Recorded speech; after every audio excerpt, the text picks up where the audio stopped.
Good day, cadets. We are the Group 4 and we are going to discuss the COLREG 72 Rule 11 to 14. So these are the members of Group 4, Cadet Kukamas Carl John E, Cadet Korea Mike N, Cadet Dakoy Koy, Lord Franco P, and Cadet Danuko Nel Jose J. Good morning, sir. Good morning, classmates. COLREG 72 Ships Inspection. Roll number 11. Applications. These rules shall apply to all vessels upon the high seas and in all water connected therewith navigable by seagoing vessels. B. Nothing in these rules shall interfere with the operation of special rules made by an appropriate authority for roadstands, roadsteads, harbors, rivers, lakes, or island waterways connected with the high seas and navigable by seagoing vessels. C. Traffic separation scheme may be adopted by the authorization for the purpose of these rules. So, COLREG number 72 Ship Inspection Rule number 11 application.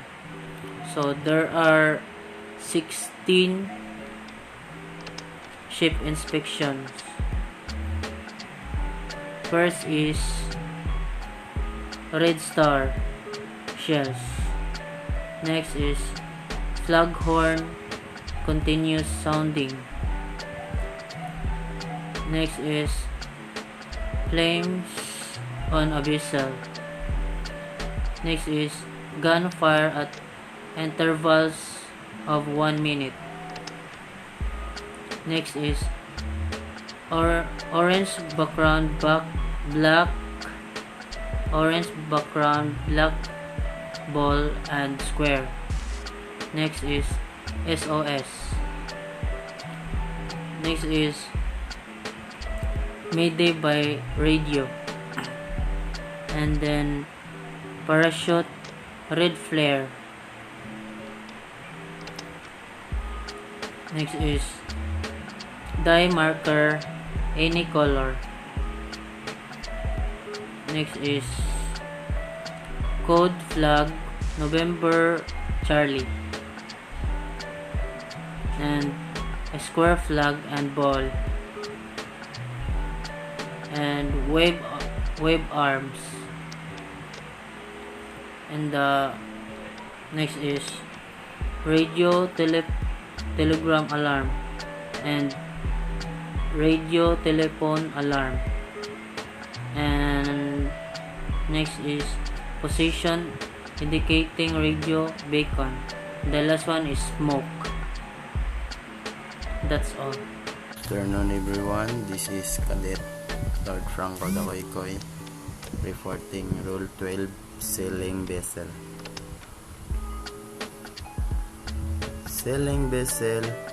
When two sailing vessels are approaching one another so as to involve risk of collision, one of them shall keep out of the way of the other as follow. So as you look at this picture example, each of two approaching sailing vessels has the wind on a different side. Vessel A and Vessel B are approaching one another. So as to avoid involved risk collision, Vessel A has wind on the port side and this Vessel B has the wind on the starboard side.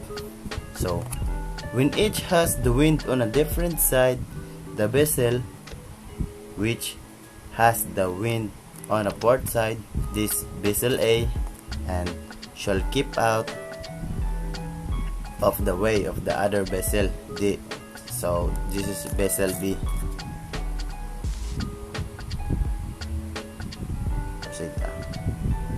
So mao ning ikaduha nga example sa A. Two approaching sailing vessels have the wind on the same side. So if you look at this picture, A and B approaching one another, and to involve breeze oscillation again, the both sides have the wind on the same side. The vessel which is to windward vessel A. So this vessel A windward shall keep out of the way of the vessel which is to leeward this vessel B.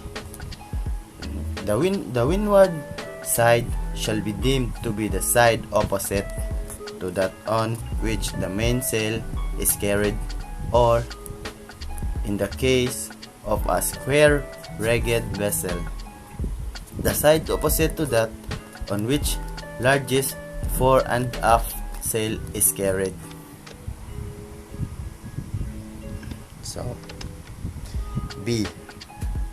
For the purposes of this rule, the windward side shall be deemed to be the side opposite to that on which the mainsail is carried, or in the case of a square-rigged vessel, the side opposite to that on which the largest fore and aft sail is carried. So mao to kung gi-explain kaniya nga naimo windward ug leeward. So kani kay ikatulo ning example. Two approaching sailing vessel, wind side for one of them cannot be determined with certainty. So if you look at this picture, A and B padong sila mag-abot. So vessel A, port side ang iyang wind. Vessel A, so the wind on the port side vessel A sees a vessel to windward vessel B and cannot determine the certainty whether the other vessel, this vessel B, has the wind on the port or on the starboard side. She, vessel A, shall keep out the way of the other vessel B. So good day everyone, I am Cadet Korea and I'm going to discuss the Rule 13 overtaking.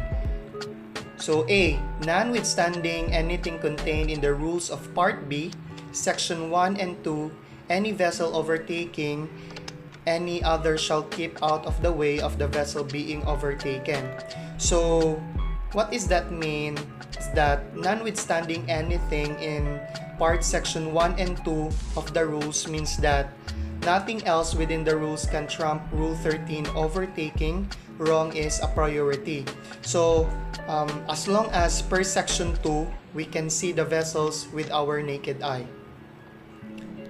B. A vessel shall be deemed to be overtaking when coming up with another vessel from a direction more than 22.5 degrees above her beam.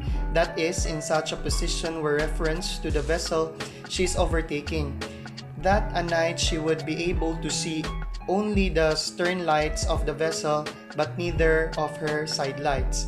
So a closer look at the angles of aspect lights then, and if we look from the 90 degrees from the vessel to 270 degrees from a vessel, that would be its horizontal plane with a reference to the vessel position, not with the reference to north.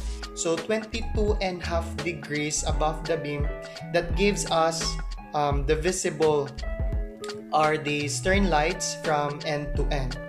So in this example, both of the maroon and yellow boat would be overtaking vessels because there is that sector that more than 22.5 degrees above the beam. Whereas in this situation, the maroon boat and the yellow boat would not be overtaking the boat in the middle.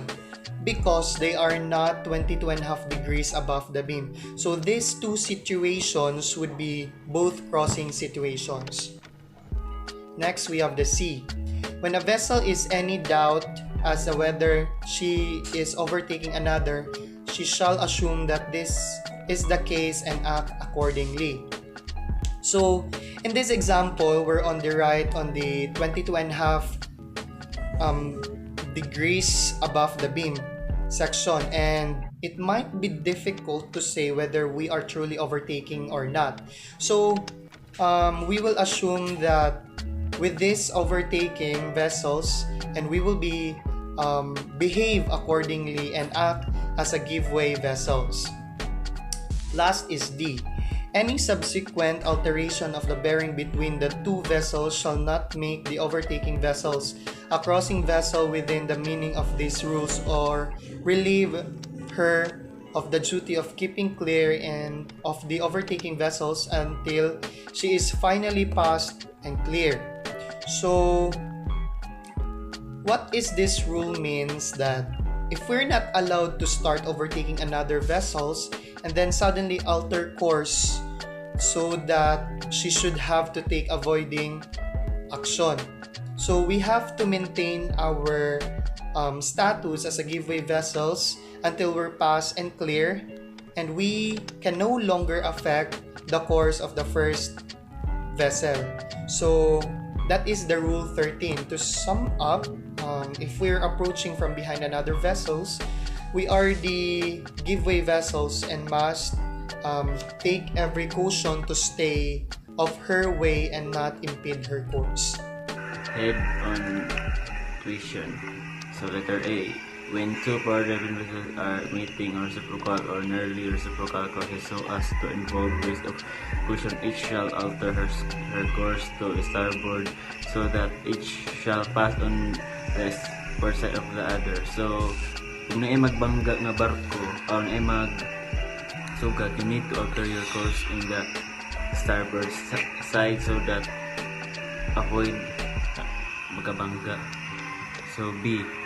Such a situation shall be deemed exist when a vessel sees the other head or nearly ahead, and they she could see the massive light of the other in a line or nearly in a line, and or both sides by they she observed the corresponding aspect of the other vessel. So mag-agad ka sa lights kay gabi man na sa mag-agad ka sa lights sa mas headlight o sa side lights para ma-correct mo mag-observe ka.